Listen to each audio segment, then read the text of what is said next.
Hi folks, welcome back to the Horde.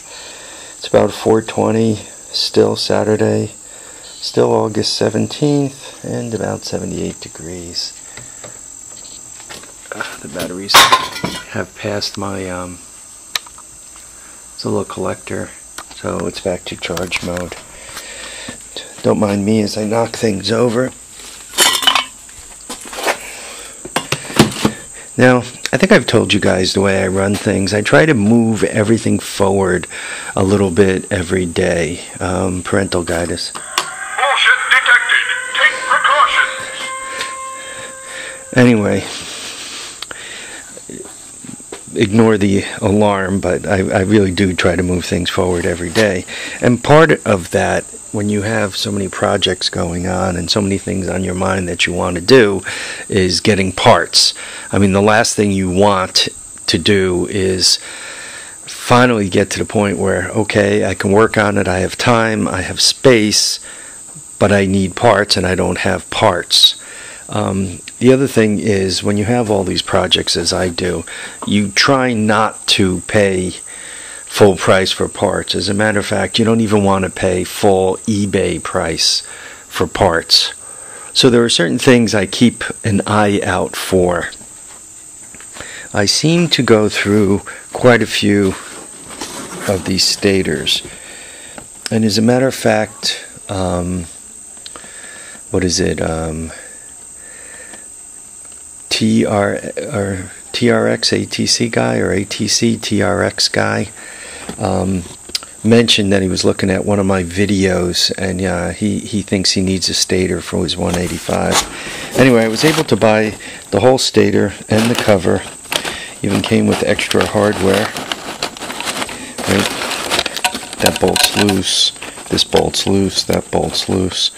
So they even threw in the extra hardware. I mean, it says it works, but obviously I'm going to ohm it out before I go too far with it. I mean, this was, I think this was $29.95 delivered to the house. These are the kind of deals you look for. Obviously, once again, I'm going to test it before I use it. If you don't want to replace the whole thing, and I happen to need this whole thing, I don't know if you guys recall the bike that was out in the shed that's out there. I'll show you the shed. I think I'm going to show you the shed. Anyway, the shed out there. It had a crack in the cover. This whole thing was busted up. As a matter of fact, it was busted up right here. So anyway, I have an entire replacement, including the stator with both coils, and it I think it was, let's call it $30 delivered to the house. That's the number I'm recalling. So when you see that and you can do that, you just go for it, because it's a lot quicker rather than have to tear apart one of the other bikes. You buy it and you put it on. Somebody looks like you got some red evil there, brown evil, whatever you want to call the stuff. So there's that. Gas tanks. I talked about the plastic one. This one here, obviously it's a used 200 gas tank. Somebody's done some work to it. Somebody's put a little effort into it. It doesn't look like it has any rust throughs, at least not that I'm seeing. So I picked this up. I think it was $50, because I think in my mind I put the level, if it's going to cost me $100 for a brand new tank, I don't want to spend any more than $50 for a used tank that eventually, if I'm not careful, is going to end up being a crap tank, when I could buy a plastic tank for $100 and never have to worry about it rusting again. There are other things you got to worry about with plastic tanks, but you don't have to worry about them rusting. So those two items, so $30 and $50. This was cheap. This was $6. It's a complete headlight assembly, old school, including the turn signal. So the turn signals do not have the plastic on them, the lenses, so to speak. This was like $6 and $6 to get it delivered. So I consider that a steal for an entire headlight assembly. I looked at the filament on the light bulb, and the light bulb filaments look good. So, I mean, heck, the light bulb was probably worth the $12 I spent to get it delivered to the house. And lastly, I went to the Horde and I didn't have any small bore spark plugs,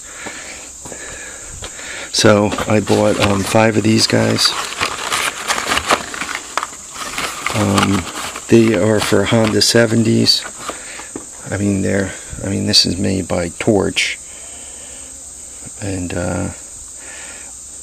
though these are NDKs, they're really kind of cheap and crappy NDKs.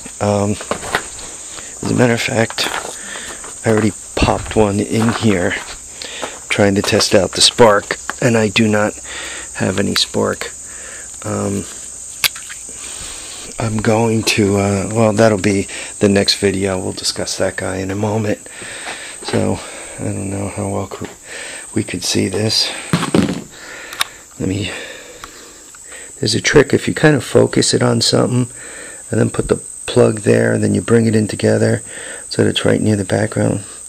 Anyway, though these are NDK plugs, they seemed very chintzy to me. They seem like real crap. As a matter of fact, that Torch spark plug was built better than these NDKs. So, even though, once again, NDK, and there's the number on them, they seem like crap. And once again, we'll do this thing as a second or third video for today. Just something I've noticed, and I got to ask you guys this: does like the count from YouTube vary all over the place? I mean, I've been watching my video count, and it like went up to 322, and then I made a bunch of videos and it was still 322, and then after last week's videos it was 338, then it went down to 337. Does YouTube like delete videos if they're in the mood, or I mean, do they have trouble counting videos? I mean, it's one thing if you tell me that like I put 5 videos up, and you know, it takes a little while for them to go from 125 to 130. I understand that.